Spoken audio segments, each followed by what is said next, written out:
I think he's a snake oil salesman, and I think people will see that. I think one of the things that we've lost, and this, having played people like Atticus Finch, and yes, Jim Comey, he stood for some things.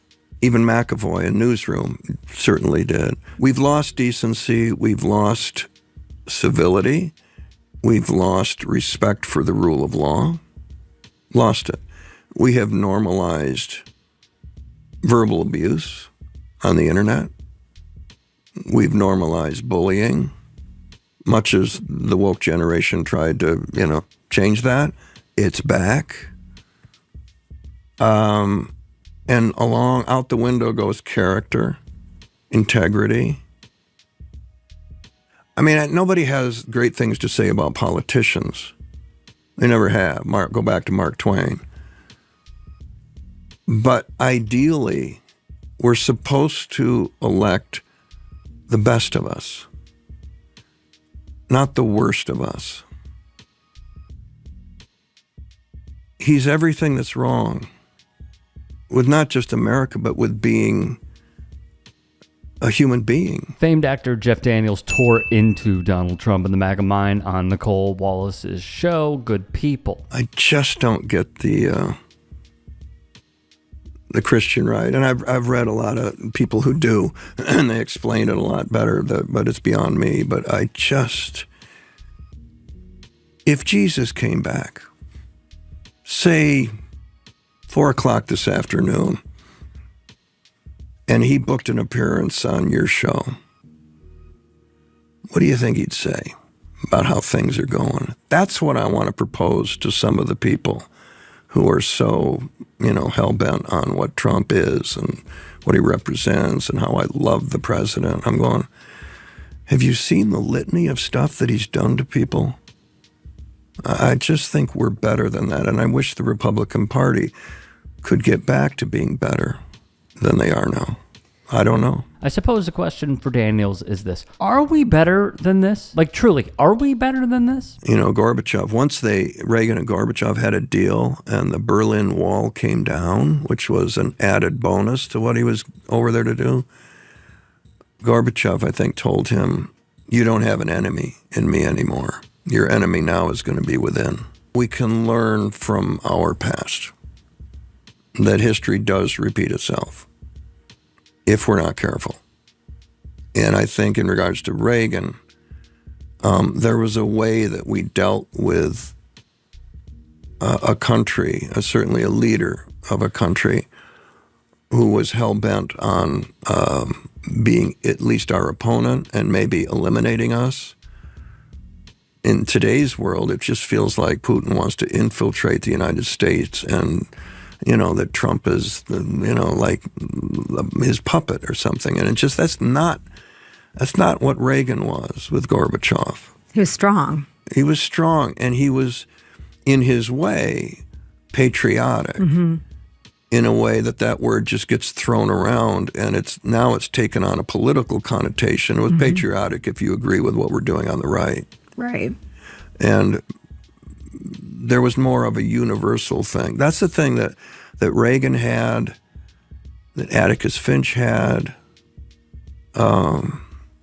They had respect for things that were bigger than them. They respected the rule of law. Daniels is right that Trump simply does not. He also did not hold back on Trump voters, telling Wallace, I hope you're losing tons of money. Those of you who thought this would be okay. My question is, what are you guys going to do about it? When Wallace said the tariffs are going to affect MAGA, Daniels would reply, I think at the end of the day, that's what's going to do it. Wait a minute, the grocery bill is what? $180 more? I can't get that car that we have to have unless I pay another $8,000. What? Who do I blame for that? Who do I see about that? One person. He also went through a certain senator from Kentucky and how they played the long game. When Mitch McConnell started stacking the courts 25 years ago, I said it on your show once, they can see it coming, and Mitch and company could see it coming. They were going to be the minority. So they just started, and then here we are. And now you got it. White House spokesman Kush Desai would reply as follows to this sentiment. Wow, another washed up, out of touch, left-wing Hollywood clown is wishing harm on everyday Americans because they disagree with his opinions. Unfortunately for Jeff, and fortunately for the American people, under President Trump, bond and stock markets are rallying. Joe Biden's inflation crisis is over and real wages are rising. So par for the course, going with the old washed up actor sort of thing is not relevant in the slightest. Everyone knows who this man is, and on top of that, his career has been budding. So it is not true. But one thing that I want to go back to is when he did say, we've lost civility, we've lost respect for the rule of law. Fascists have lost respect for the rule of law.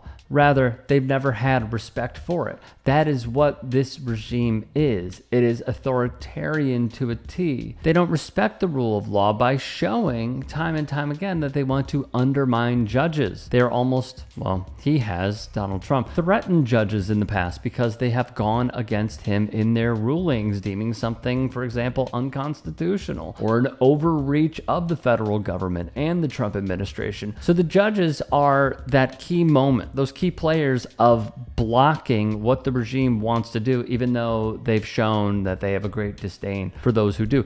Even Trump appointed judges and Reagan appointed judges and Bush appointed judges. Do you know how far right you have to go for those three presidents to appoint a judge, and for that said judge to say, yeah, you're going too far? You have to be doing something incredibly effed up, but that is what they're doing. And on another point, when Daniel says that he just doesn't understand the Christian right, a great interview that everyone should go take a look at as it pertains to the Christian right is an interview I did on my independent show, The Rick Strom Show, with Kristen Kobes-Dumais, who is an author and a professor who discusses the extreme right and this intersection of politics and religion, specifically amongst the evangelical base. It was an eye-opening interview. So after reading her book, Jesus and John Wayne, which everyone should go get, and conducting that interview, I'm not surprised at all. I actually think that it fits. It's the last puzzle piece to what they believe is going to eventually be the rapture, and so as I'm listening to this, I also don't think that it's just going to be them paying more, because they are so far down the MAGA pipeline and the MAGA rabbit hole that it will be blamed on anybody else than Donald Trump. And his audience will continue to eat it up. The only thing, and why all Dems and anyone who opposes Trumpism should cling to, is Epstein. He's running scared. They're about to have a recess for 6 weeks. Speaker Mike Johnson is about to do it because they don't want to release the files. They're attempting to buy time. I don't think it's people paying more at the pump. Because they've already been sold, well, in order for us to be better, we have to struggle a little bit. I've seen those interviews. I don't think that's it. I don't think it's what you pay at the grocery store. I think it's Epstein. And that's why no one should shut up about it. Not just because probably Trump is in it, according to this Wall Street Journal piece that came out today, which, by the way, owned by Rupert Murdoch, but also because I would like to know if we have peds in our Congress or anyone who was in our Congress, because they should be nowhere near it. Hey, I appreciate you watching. Now, if you can, please do become a channel member by going to youtube.com/TYTsports and clicking the join button. If that's too much for you, you can just go to tyt.com/join to become a member. It helps all of us out here at the Young Turks and keeps our network afloat. In addition, you could follow me on my socials on Twitter, Instagram, and TikTok. Appreciate the love. Have a great day.